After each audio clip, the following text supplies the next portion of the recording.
Hello, everyone, and welcome to A New Direction. My name's Jay Izzo, and we are live, actually, for the first time in the 10 years I've been doing the show, in studio, where we're actually talking to you live. And I said that this year, 2026, and going into my 10th year, I was going to do something different. I've done some of my own shows. I have, of course, still interviewing best-selling authors from all over the world on success and leadership and purpose and those things.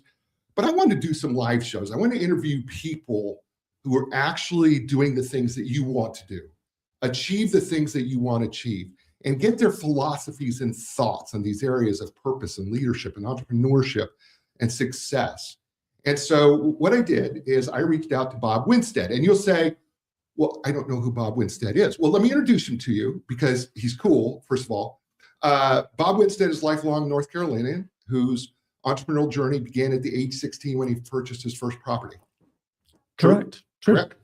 Graduate of East Carolina University and a former Pirates football player. Amen. Go Pirates. Position? Went in as linebacker, came out offensive guard. Okay. All right.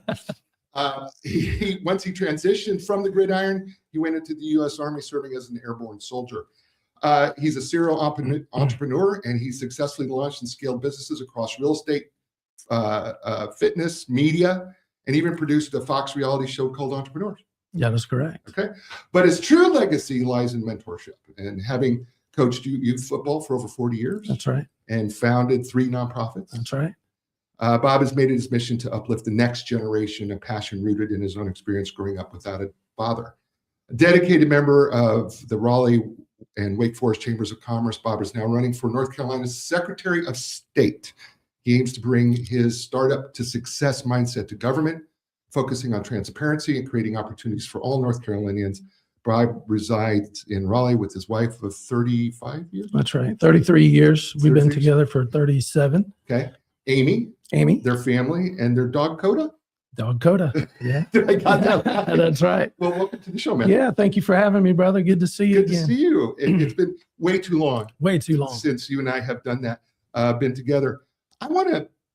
We're going to look at 4 different areas here. And we're looking at entrepreneurship. We're going to look at leadership. We're going to look at success. And I'm going to look at purpose.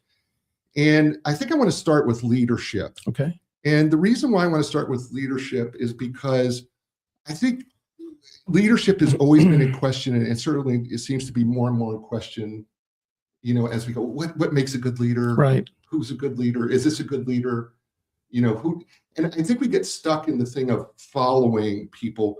So let's just start with a simple question. What does leadership mean to you when you hear that word? Yeah, I think really there seems to be 2 different definitions of leadership, right? I think my type of leadership is by anointment. And I think maybe the community a lot of times look at leadership as an appointment. Does that make sense? Yeah. So I think true leadership is becoming a person that people want to align themselves with in short form, right? It doesn't mean that you're president. It doesn't mean that you're Secretary of State.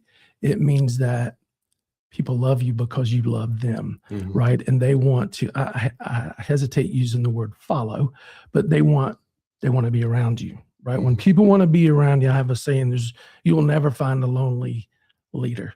Right. So again, I think it's a simple definition, but a leader is somebody that has had impact on the things that he does, he, she, and as well as those people, and then they align themselves, and you can go create great things together. If you were to think about who influenced your philosophy on your leadership path, who would be who influenced you along this path? Yeah. So, I try to take away something from every person that I encounter. Smart guys like you, veterans, teachers, the good guys and bad guys, right? Probably the biggest impact on me as a child were my sports coaches. Growing up, again, my father was in a totally different state, and my football coaches were the guys who pulled me up, slapped me around when I needed it, and said, "This is the way we need to go forward. That's a mistake." But influence wise, like I said, I try to take something from every person that I meet. Now, some of that's good and some of that's bad. So I learn what to do from somebody like a Dr. J and what not to do from, from deadbeat dads or people that I've encountered that have abused women or not taking care of their families or going out and doing wrong things, right? Those have all been good teachers for me. I find that interesting because my dad was home, but my dad worked, and I lived in a town of 119 people in Nebraska. And so the men who really influenced me the most were the farmers that I worked for as a farmhand. Absolutely. And on their ranches and farms, right? It was those men who sometimes got in my grill, right? A little bit, and chastised me, but they were also the ones who could see a potential in me to grow into something more. Right. And I think what happens is we get kind of caught up that, it has to be just one person, but it was several of these guys. Right. And they all had a slightly different influence on me physically, mentally, emotionally, and spiritually. Right. For sure. And some of them, and I worked for some, very poor farmers. I worked from some very rich and wealthy farmers, but they all had value. Right. That's right. And when I was in college, I remember there was a janitor who had an awful lot of wisdom when I was in college. Right. That drew me just to want to listen to them. And so I think that's key for any leader is, can you be open enough to listen to everybody and find value? Right. And I think that's what you're saying ultimately. Absolutely. Yeah. And listening is a key part of that, not going out and, always being the talker, right? Or always being the messenger. You must be able to listen. And for some of us, that's harder than others because I'm a talker, brother. Yeah. Amen. Hey, listen, I am too, but I'm less of a talker than I used to be, right? Because again, at an early age, I jumped out on this success train. And because I had early success, I went through a period where I thought I knew it all. Right. And I mean, golly, almost a narcissistic pattern. Right. And through a couple bloody noses and some of the people that we talked about, and the Lord shaking me up going, this is not the path and this is not the way forward. Listen. Yeah. There's something about leadership and humility. And I think being humbled along the path. For sure. I feel like, somewhere great leaders have been humbled. That's my opinion. I'm not going to die on that sword, but I feel like die on it, brother. I have been humbled. I know I have been, continue to be. But I do believe that humility is a part of that. 100%. I agree. Because I don't think we can get to hearing someone clearly and actively listening to them if we don't have the humility to do that. Agreed.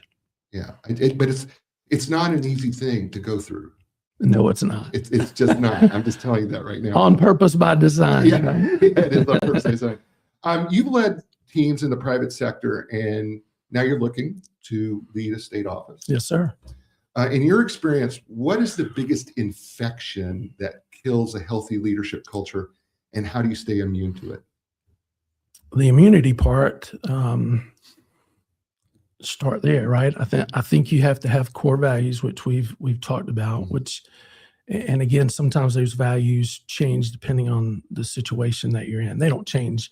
What you focus on are. And so mine are faith, integrity, and love, right? And then in everything that I do, I pursue excellence. So as I feel myself getting outside of those, I'm kind of drawn back into, hey, these are your guardrails. This is what you have to pay attention to. And again, those are the core values are what keeps you on track there. Tell me the first part of the question again. Oh, so what's the biggest infection that kills a healthy leadership culture? Yeah. Again, I think being, like I said, the authoritarian, right? Instead of the team player, the know-it-all, the dictator, Mhm. right? You got to be, like we've talked about already, you have to be the listener. You have to have compassion. You have to show that person that you really care about them as a person, right? And you care about their thoughts and about their input. And together, we can build something great, Mhm. right? And I've always used an example about shipbuilding, right? If you try to get people because you're a know-it-all to come build your ship, it's extremely hard. And I was that person when I was younger.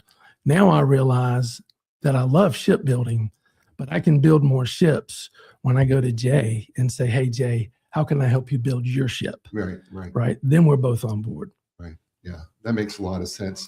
I have a saying that says that there's no personal problems, there's no business problems, there's just personal problems that infect your business.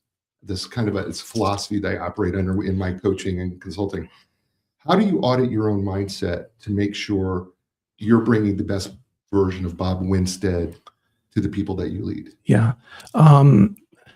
Prayer first. Right. Yeah. You realize how much we don't know, Yeah, right? yeah. And a lot of imposter syndrome. Right, for sure. And I really think it really boils down to love and kindness. Mhm. I don't want that to be a weak answer, but I always focus because I'm a driver. I'm a driver of Right. people. Whatever the goal is, the plan is, the Right. game is. I sit down with the plan of action and I go over it and over it and over it and over it. Right. And I drive my team. I drive them. And it wasn't until I found out that I had to love them, Right. right? And for them to know that I loved them before we really started accomplishing great things. Right. So as I feel myself wanting to be a driver, and I'm still a driver, I want to guard myself with love and kindness, even if I'm correcting, right, or offering a suggestion that may or may not be better. If I'm going to offer criticism or suggestion on what you've offered, then I want to make sure that I do that with kindness so it's better received, right? And we can ultimately find solution and a way to move forward. Yeah, I think there's a word there that just struck me as you were talking, and that was compassion. Right. I think you can drive, but you can drive with compassion. Right. Where, yeah, okay, I want to get all this done, but am I doing it in a compassionate way? Right. And I think there's this, and people will take kindness as a weakness. Kindness is not a weakness. Kindness actually takes a lot of strength to be kind. Right. People don't know how much strength it takes when you're upset and your amygdala hijacked, and and you want to punch somebody in the throat, right? And you still have to remain kind, right? That's right. It takes a lot of strength to do that, because you know where you want to go with this, and it's not a good place.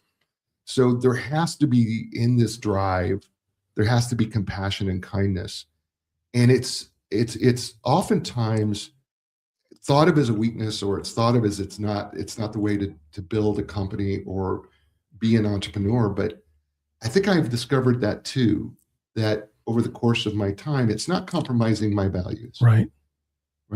I have this saying that what didn't come from me originally is soft front, stiff back, meaning that I want to absolutely be compassionate and understand everything that you have to say, but I'm going to be stiff back. I'm not compromising my value. Sure. Right. So I think in that there has to be that there's this, I don't want to call it balance because I don't think balance is right, but there has to be a harmony between all of it. Right. And tweaking that harmony. That's right. I think is always a struggle. Yeah. And compromise doesn't mean compromising your integrity. Right. For any value. Right. For that matter, That's right. It doesn't mean that as well. When you think of leaders today, where do you think that they get it right, and where do you think they may get it wrong? Yeah. And again, we're all over this. I am at a season in my life where I'm really cognizant about not trying to point out where people get things wrong. I understand. Well, I understand it because it's like man, I can't, it's hard for me to go there. Yeah. It's such a hard question, and even when I wrote it, I was thinking about if I had to answer the question right, and I was like going, it's really hard to point out where people go wrong. But I do think that that we can do it wrong as leaders. Sure. In general. Right. I think people that are doing it right. Okay. Right. Do help. One, show that you care. Right. And hey, first of all, you had to do is identify where you want to go. Right. I think the world, especially our young people, right? They wake up in the morning and they just let life happen. Yeah. With no plan of action. Right. And that's so sad to me. Right. And our schools and our system and our, golly, I hate saying to some of our new sports coaches, their leadership now backs that up. Right. It's just let's just go live. Let's just go live, whatever happens. Well, I'm not wired that way. Right. And I don't think winners are wired that way. Winners, success, leaders all have to, one, identify where you want to go. Right. There's got to be a destination we're trying to get to. And now we're taking on life instead of life taking on us. Right. And when you decide where you want to go, you have to lay out a plan of action. Right. Sounds silly, but you have to lay out a plan of action. I do. Mm-hmm. Anyway, right? And then I have to figure out if I can't get there with this body and this mind that God gave me, I have to rely on my resources to help me. Mm-hmm. Right? And I believe my number one resource is Jesus Christ, but the number two best resources we could use is the human resource. And that's the people that are around us. There's times where we could use desks to climb and ladders and all that good stuff, but I think our best resources are humans. And that's back to the being kindness, being compassionate, and showing love. So if you have a goal and you can create a goal around a team or a team around a goal, and we love each other and we're all trying to get to the same place, we're on the same mission. We've identified where we want to go, how we want to go, and we're in this ship together. I think we get there faster. First of all, we get there, right? But I think we get there faster, and that is really how I would define a great leader who's got it right. Sure. Yeah, the getting it wrong part. I'll just speak up on this one because having interviewed hundreds of authors from all over the world on leadership and success and a variety of other topics. One of the things that I think is sometimes where we get it wrong is believing that we're the answer. Amen. Right? Amen. That you're the answer to the problem. Because so often we'll see major corporations hire a CEO like they're the answer. That's right. And I think it's first of all, it's never where we get it wrong is it's never one person who's ever the answer. Amen. It does have to be where leaders get it right is when they recognize it's not me, it's the people. Yes, sir. And the people I surround myself with and the people who are on one page to share the same values and the same mission going in the same direction and all the oars are going in the right direction. Yes, sir. Right. Right. And I think where oftentimes leadership can get it wrong, at least in my opinion, is that they get caught into believing that they're the answer, but then I think where they also miss it is that they only listen to people with the C-suite instead of listening to General John Gronsky, who I interviewed, was in the bloodiest part of the Iraq War.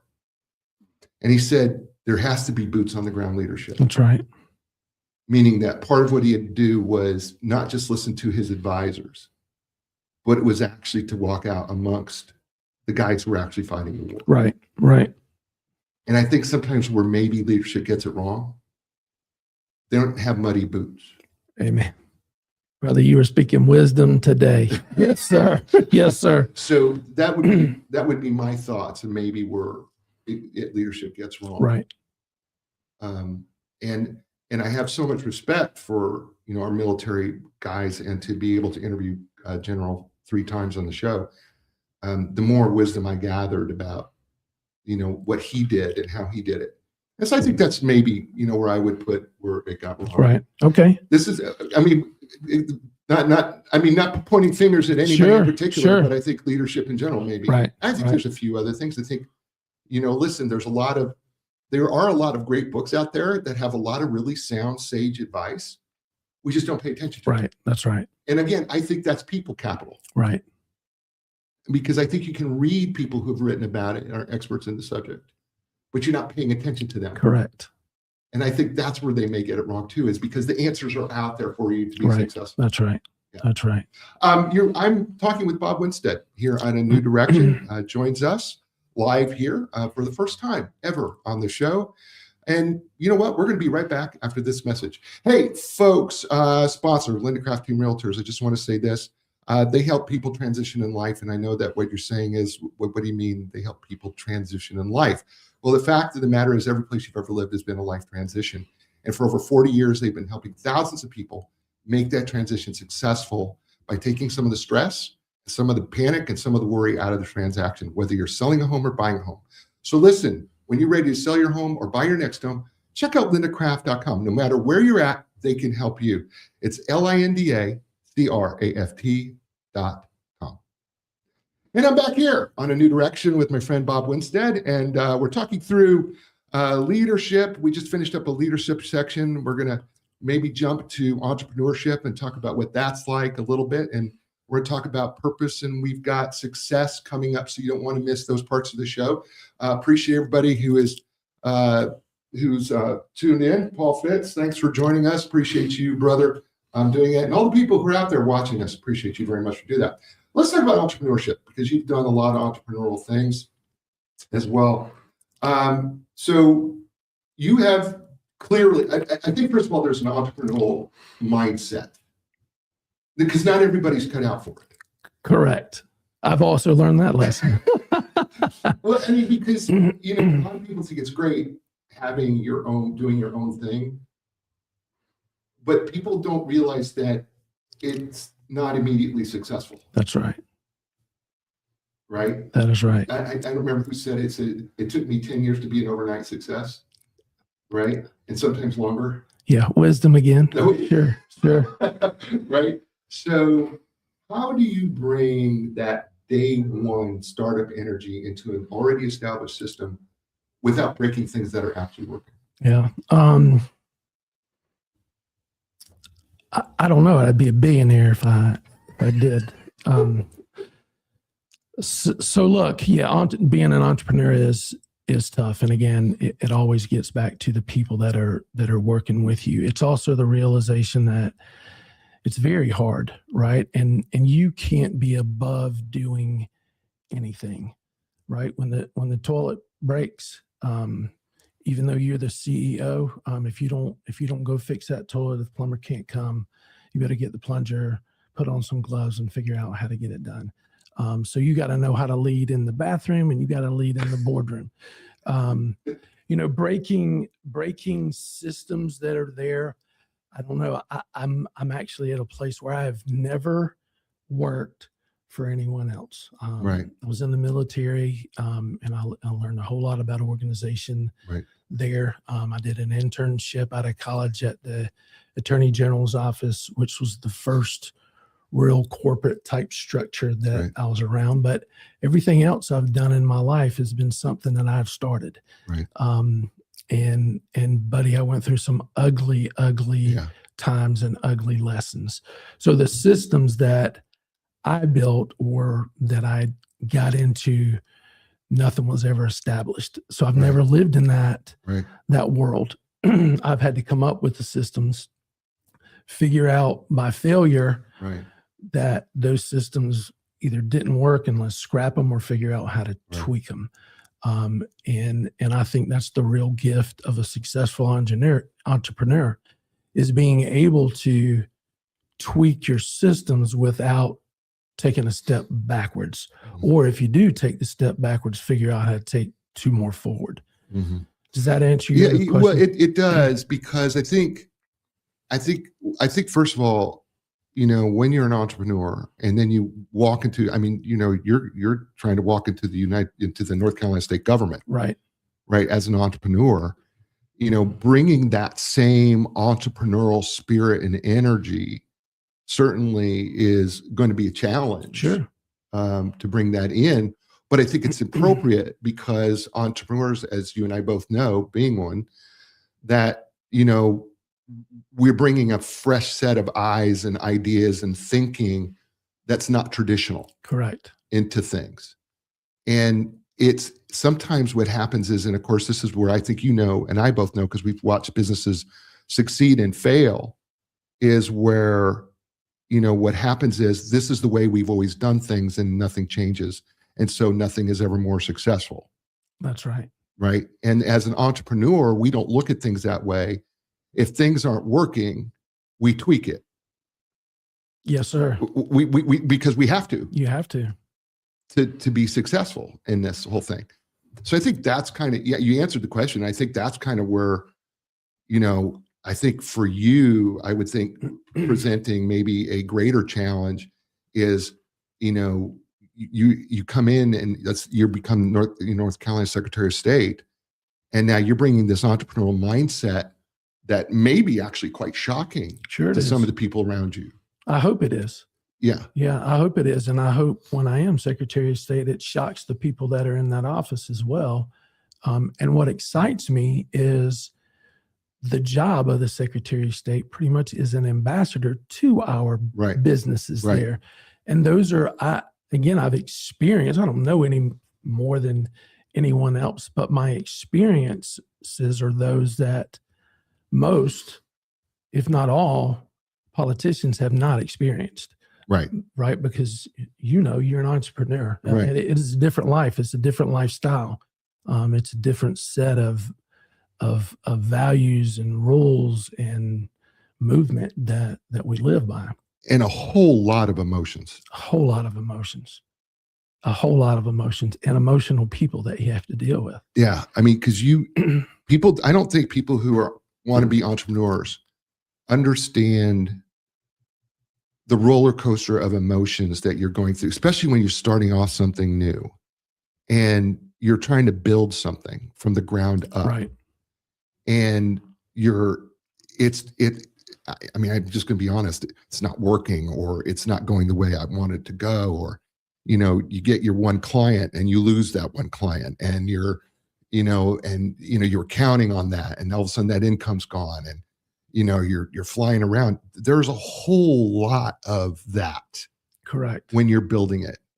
And you have to be willing to accept that as part of the mindset of being an entrepreneur. Amen. And it's not for everybody. You accept it or you quit. That's exactly right. Yeah, and I don't know quit. Yeah, well, to a fault. Yeah, for sure. To a fault, I know that too. Right. To my own detriment. I get it.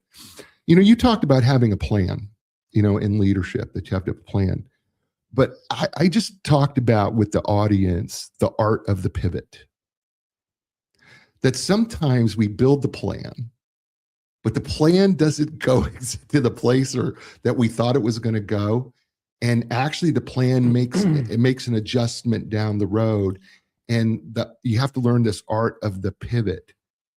Talk about, maybe where your plan hit a wall and then you had to find a completely another direction moving forward. Sure. Hey, humbly, every plan I've had, 100%. I've had to pivot. Yeah. Right. 100%. Right. Yeah. But again, you have to start somewhere. Right. And again, I think that's part of being an entrepreneur. In the beginning, it was very painful. Right. And because I'm not a quitter, and because I knew my plan had to work that way, I got financially in a bad way a couple of times. Right. And that's when I figured, hey, there is a pivot that's in here. And once I accepted that, hey, there has to be an adjustment to your plan. Right now, I realize this is our starting place. When we hit the wall, or we hit the thing that tries to knock us off our tracks, that there's an adjustment that can be made and will be made. Right. So yeah, I agree. I don't knock that at all. I think a pivot is just part of the process. Yeah.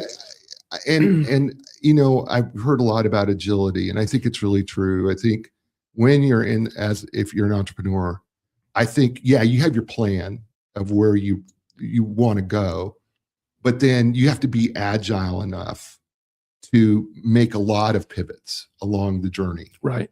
And then you realize that maybe that plan that I had out there, maybe that wasn't exactly the right destination, but now I could see it more clearly, that it can make that destination now has more clarity. Right.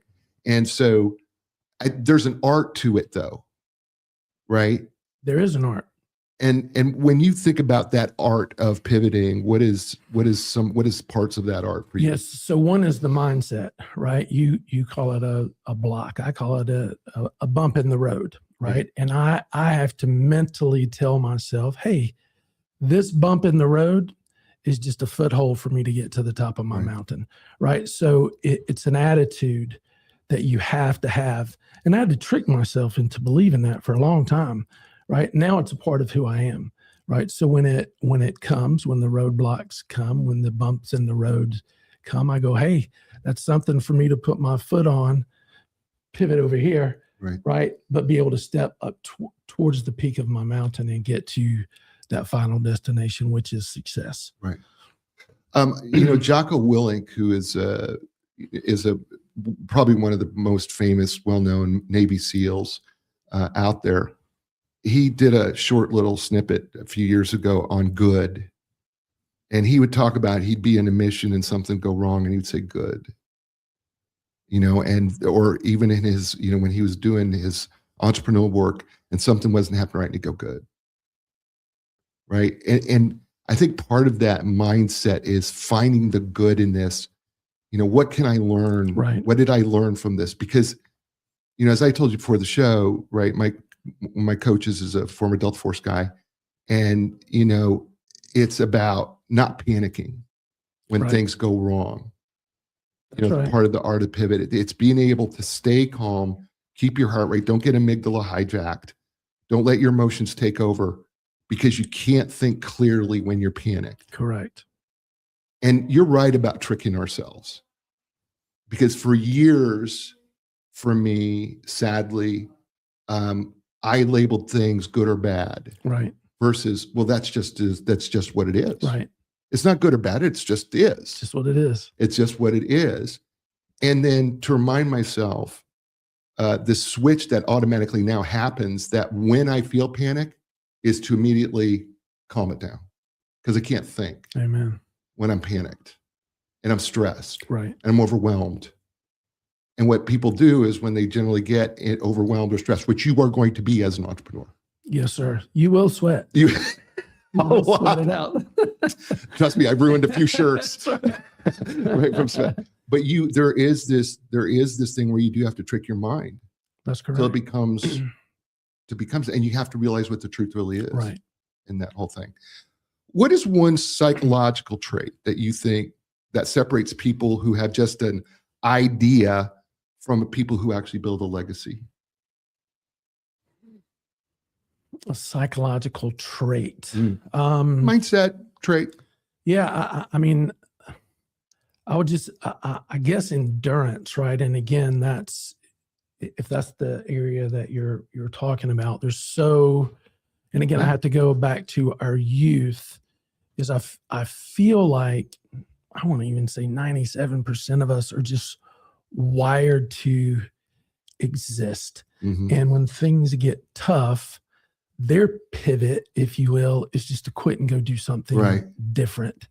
And so I would think the trait would be having the endurance, right, to figure things out, to continue to go forward. I agree with you. I think it is resiliency. I think it's absolute resiliency, because we all get punched in the gut or punched in the mouth, right? Yes, you're going to get knocked down, but it is your decision to get back up. It is your decision. It's nobody else's decision. Amen. Nobody's going to give you a break. Nobody's going to necessarily offer you a helping hand. You have to make the decision, get back up and fight tomorrow. That's right. Or the next minute. That's right. I've been using this acronym lately with my coaching clients and also people I work with, and it's been win. What's important now, right? And it's because we could be overwhelmed by everything that happens, but I think resiliency comes when I get knocked down. Okay, what is most important? What's important right now? Right. And go, okay, that's the thing I got to take care of. Not the 10 things. Sure. This thing to develop the resiliency, right? What's important now? I love it. Because I do think it is this whole resilient, endurance, perseverant, psychological trait, if you will, or mindset that becomes so critical to succeeding as an entrepreneur. Sure. Right. I love the win, and I'm going to borrow that. No, you're not. You're going to steal it. You're going to steal it. No. Winstead. Bob, as a professional speaker, let me tell you how this goes. The first time I'm ever on stage and somebody's told me something, I will say, my friend Bob Winstead once said, win, right? The second time on the stage, I will go, well, I've heard it said that win. Right. And then the third time on stage, I will say, as I've always said, win means. I'm going to say, Dr. J taught me win.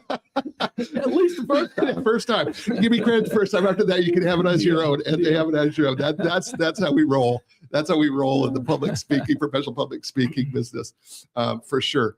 I want to move on to success, since it kind of travels off of entrepreneurship. We all have different definitions of success. For you, how do you define success? Yeah, it's not going to be popular with the crowd. That doesn't matter. Yeah, it's your definition. Yeah, impact.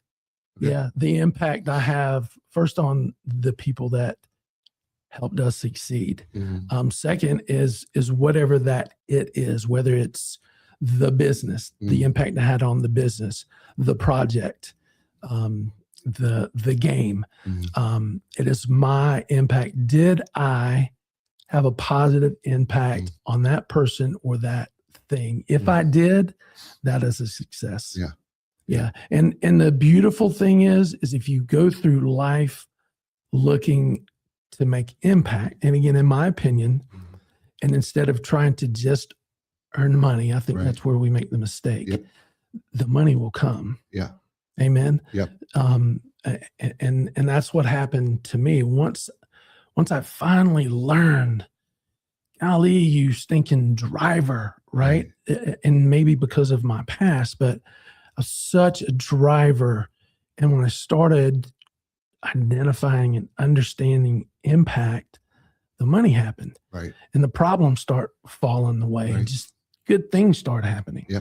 So that is 100% how I define success. And I love that definition because we so often look at that S with the two lines in front of it, we call a dollar sign, as some sort of indication of success.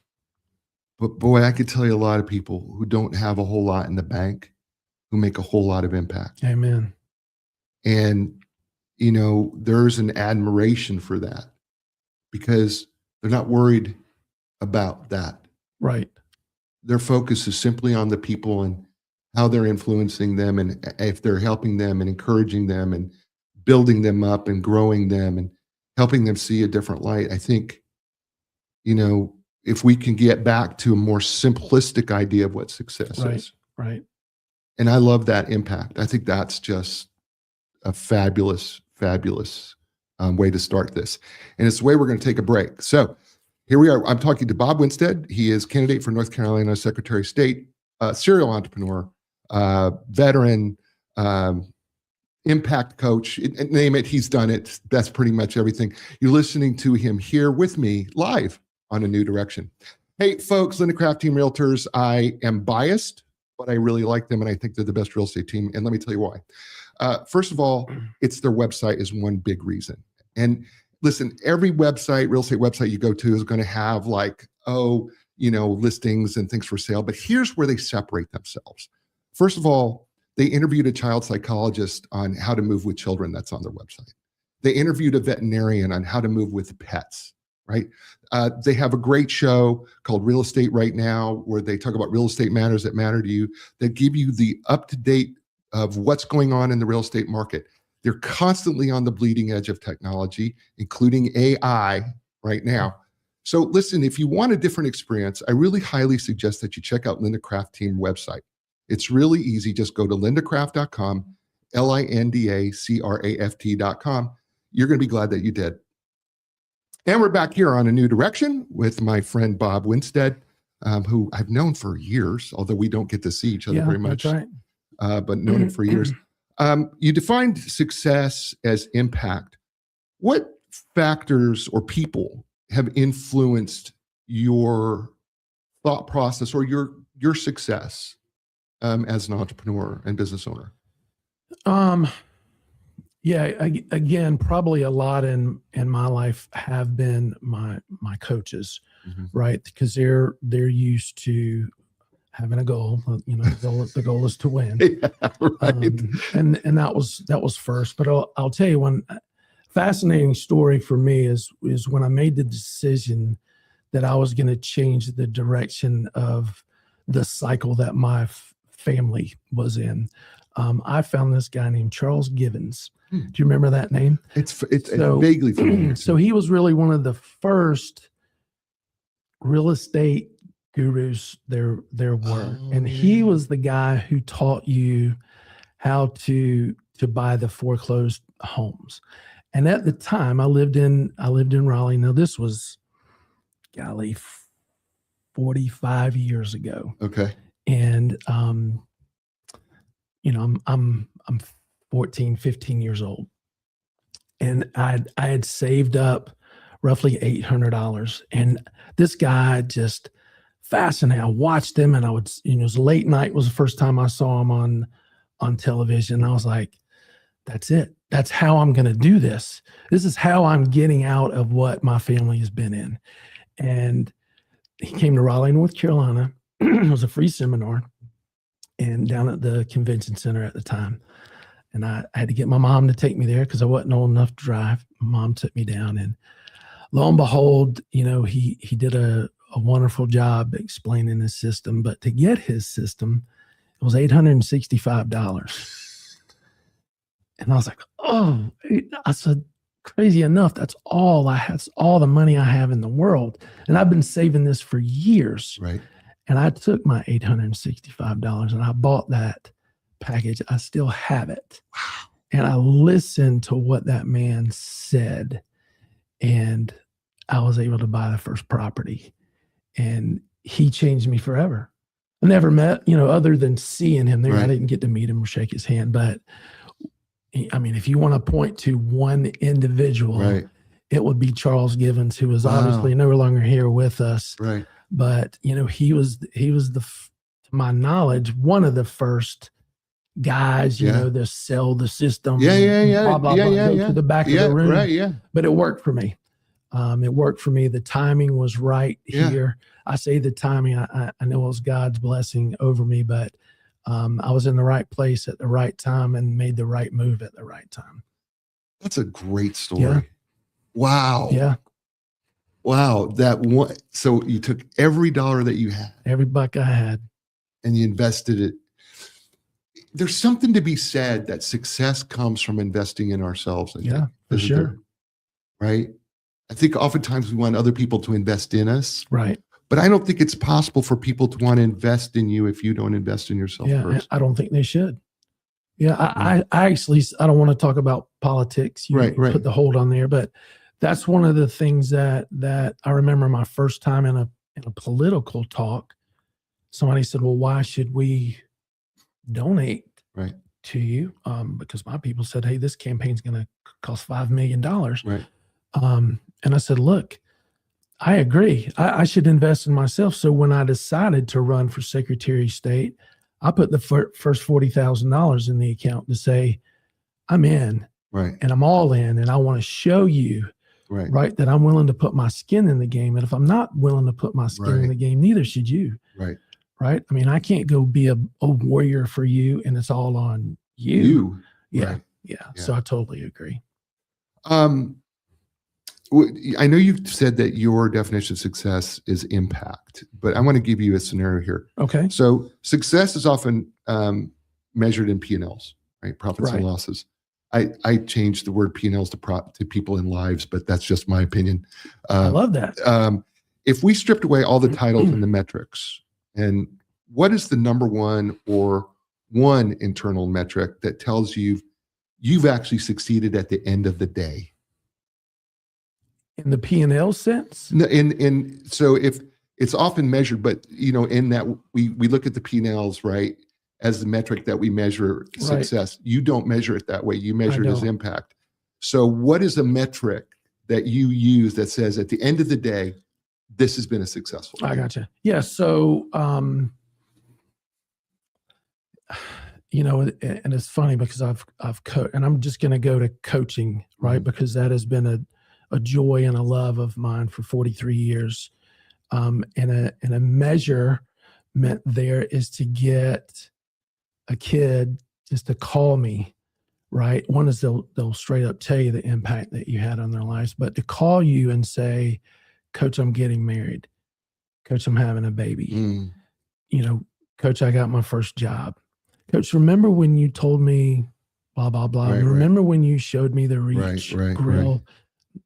And again, I don't know if that's the answer you're looking for, but I'm like, holy cow, I made a difference in that kid's life at some point to where I was memorable enough. The experience was memorable enough.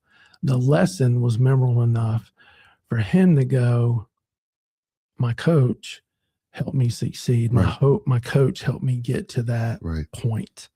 Right. And again, because impact is how I measure success, that is your proof. That's your metric. That's my measurable. Do you measure success each day? Like, is there like, today was a successful day, and how is that measured for you? Like, yeah, because to me, listen, I'm an accomplishment guy. Sure, I am too. And to my own detriment, but like, I have this thing about, I got to make the bed before my wife does. I was getting ready to tell you. I got to make the bed before my wife does, because I want to at least walk away going, you know what, if nothing else happens today, I did that. And Amen. I know that comes from Admiral, I can't remember his last name. I saw the same clip. Yeah. I do the same thing. And also I know it takes one, because Linda's really busy, and you know her, and she's really busy, and I feel like it takes one more thing off her plate to think about, right? Sure. So that's important. But I was in Boston at a very successful real estate firm, one of the most successful real estate firms in Andover. They cover 3 states. And I asked him to tell me the type of business plan he gave his people. Right. And the first thing he handed me was this business plan. And the first page was, write down 72 ways that you'll celebrate for a good day. Wonderful. 72. Write down 72 things of how you're going to celebrate a good day. What was the significance in 72? I don't know what the full significance was, but I think it was that you had enough that you would repeat those over versus 10 doing the same 10 things. But I will tell you, what I started writing down were things I never thought I would want to celebrate, like calling an old friend I hadn't talked to. Right? I've got this best friend back in Nebraska. We've been 59 years. We've been best friends growing up together. And just on that list is going through, I had a really good date. I'm going to call Russ. Right. I'm Absolutely. gonna watch an old movie that, because I'm a big old movie buff. Right. So I want to watch an old movie. So those are the type of things to celebrate my daily successes. How about that? How does that translate for you? Yeah. So very similar. And I do. I do make up my bed immediately because I saw the same clip. It impacted me. I stole that from him. Yeah. Maybe I gave him credit for it the first time. Yep. We don't remember his name now. So. I do remember he had on a uniform. So yeah, I don't let my feet hit the floor until I have the plan of what I'm going to accomplish that day. And I'd love to come back and talk to you about my whole Reach drill process. I'd love to show it to you. Oh yeah. But one of the things that I do is I keep my goals written, and I call it, my 5 and 5. So I always have 5 short-term goals that I'm working towards and 5 long-term goals. And those 5 short-term goals have something to do with the 5 long-term goals. And I make sure that I do something daily, at least 5 things daily that will help me accomplish one of those goals. Back to your celebration, when I do, I share my 5 and 5 with 5 of my buddies, my accountability partners.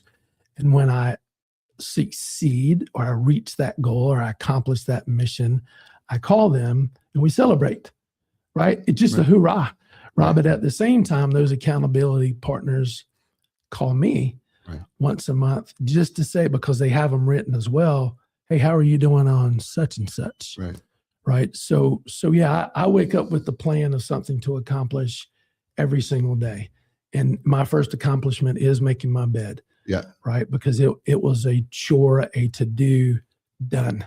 Right. I'm on the move. What's next? Right. And when I go to bed at night, when I get to my bedroom, I see that bed and I go to bed with that fresh feeling of accomplishment. Right. Yeah. No, I get it. It is my thing where it's like, I'm going to beat her to that bed. Funny. Because I'm going to beat her to making the bed, even with all the pillows. Oh yeah. And the sham or whatever, the thing that goes over the top of the bed and the other thing that goes over top of the bed. I'm going to do it all. Right. That's right. Right. Now she may adjust it here and there because I did get it quite right, but I'm going to do that. Last couple minutes we have here, I want to just talk about purpose for a second. Purpose is sometimes a hard thing for people to wrap their mind around. And I have something that I don't remember where I got it from, or I don't think I made it up.